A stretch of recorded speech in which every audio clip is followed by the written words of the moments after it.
Guys ഞാൻ നിങ്ങളെ ഒരു സൂത്രം കാണിക്കാം. സൂത്രമൊന്നുമല്ല, ഇത് നമ്മുടെ ചിപ്പിക്കൂണാണ് കേട്ടോ, ചിപ്പിക്കൂണ്. അപ്പോൾ ഇത് നമ്മുടെ ഇവിടുത്തെ കടയിൽ വാങ്ങിച്ചാണ്. ഞാൻ ആദ്യമായിട്ട് കൂണ് കഴിച്ചത്, അവസാനമായിട്ട് കൂണ് കഴിച്ചത് എന്തോ 5ാം ക്ലാസ്സിലോ 6ാം ക്ലാസ്സിലോ എന്തോ പഠിക്കുമ്പോഴാണ്. അതുകൊണ്ട് എനിക്ക് കൂണിൻ്റെ ടേസ്റ്റും കാര്യങ്ങളൊന്നും അറിയത്തില്ല കേട്ടോ. എൻ്റെ അനിയത്തിയൊന്നും കഴിച്ചിട്ടില്ല, അവർക്കൊന്നും ടേസ്റ്റ് പോലും അറിയത്തില്ല. അപ്പോൾ ഞാൻ അതൊരു മണമൊക്കെ ഉണ്ട് കേട്ടോ. ചിപ്പിക്കൂണാണ് കേട്ടോ ഗൈസ്. ഇതാണ് കേട്ടോ നമ്മുടെ കൂണ്. ഇതിനകത്ത് കുറേ കൂണുണ്ട് കേട്ടോ ഗൈസ്. കുറേ എന്ന് പറഞ്ഞാൽ കുറേ 90 രൂപയ്ക്കാണ് ഈ കൂണ് കിട്ടിയത്. നിങ്ങൾ അടുത്ത് കാണിക്കാം കേട്ടോ. ഇതുണ്ടോ, ഇതുപോലെ ഇരിക്കും കേട്ടോ. ഇതിനകത്ത് ഇഷ്ടം പോലെ എന്ന് പറഞ്ഞാൽ ഇതുണ്ടോ ഗൈസ്, ഇതുണ്ടോ, ഇതിനകത്ത് കുറേ ഉണ്ട്.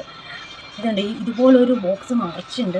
ഞാൻ കുറേ വർഷത്തിന് ശേഷം അത് കഴിക്കാൻ പോകും. കുറച്ച് ദിവസം മുമ്പ്, ഒരു മാസത്തിന് മുമ്പ് എൻ്റെ ഒരു കൂട്ടുകാരിക്ക് നമ്മുടെ സ്ത്രീകളുടെ ഒരു സംഘടന കൂൺ കൃഷിയുടെ ഒരു പരിപാടി ഉണ്ടായിരുന്നു. കൂൺ കൃഷിക്ക് അവർക്ക് സ്വന്തമായിട്ട് എന്തെങ്കിലും ഒരു വരുമാനത്തിന് കൂൺ കൃഷി ചെയ്യാനായിട്ട് കുറേ വിത്തുകളൊക്കെ കൊടുത്ത് അവർക്ക് എങ്ങനെയാണ് കൂണൊക്കെ നടുന്നതെന്നൊക്കെ ഒരു ക്ലാസ്സൊക്കെ എടുത്ത് കൊടുത്തായിരുന്നു.